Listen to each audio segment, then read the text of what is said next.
Then it came closer, far too close for comfort. The next thing the men recalled was standing on shore. Only later would they suspect that something more sinister had taken place. Regression hypnosis revealed that the four friends had apparently endured a horrific episode known as an alien abduction. It began with the menacing approach of a UFO. One of the things I remembered very clearly was Jack saying that it's gaining on us. And I remember suddenly being enveloped in this tube of light. And I remembered looking up, and I was thinking about, what the heck is that up there? You know, like, what's up there? And that took a few seconds, and then I looked back again, and Chuck Rack's gone. The last thing I remembered was having both hands on the side of the canoe, looking out at the water to see if Chuck was in the water, and then not seeing him and thinking, oh my God, you know, what happened to Chuck? And then looking up, and then the next thing I remembered was this just intense feeling of almost like I was coming apart or something. That's the only way I can describe it. Then the next thing I remembered was being on my back in this hazy environment, which was just like this nightmare that I'd been having. All four friends seemed to recall a similar traumatic experience. I'm lying on my back, and I'm disoriented. I'm not sure where I am. As I'm forcing and struggling to get up, a face appears and looks straight down at me. It reminded me of insects. I remember thinking, my God, these things look like bugs. They had like large eyes, almost like ants have. They could have been goggles for all I know, but and they had some kind of clothing on, like spandex. I became focused on this thing's hand and realizing that it was not a hand like ours at all. And this one had me by the wrist, and he was holding my arm up, and he had something else in his hand.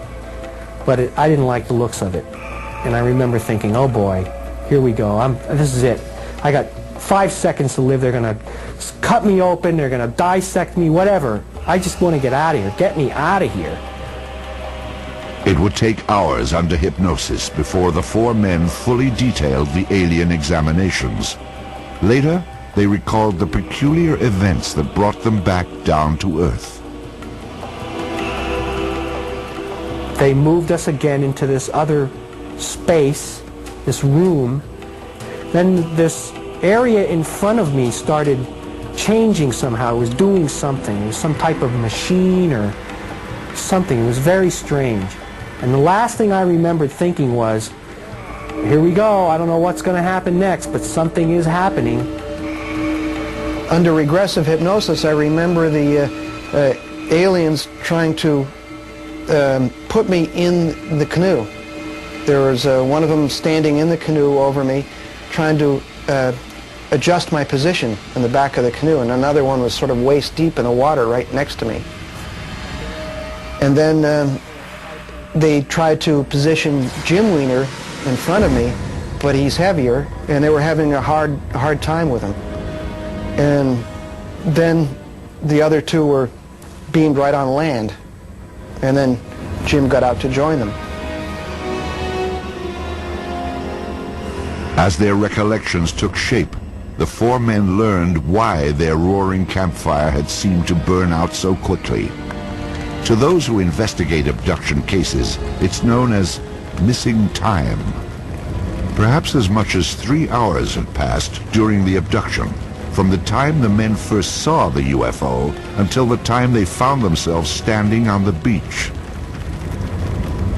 Meanwhile, their fire had burned down to embers.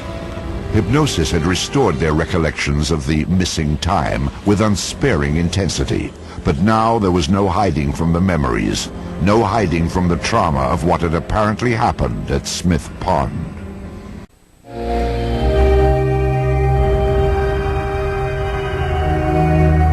As sensational as the Allagash incident may seem, it is simply one of the thousands of abduction cases that have been reported.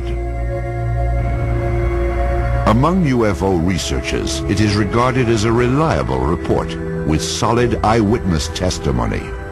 Indeed, for those who have examined the case closely, it confirms that at least some people have come face to face with alien creatures.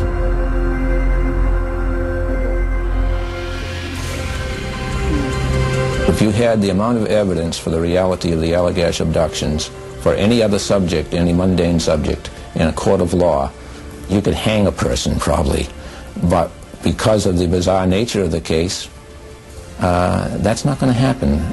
People aren't going to accept that evidence, although the evidence is there.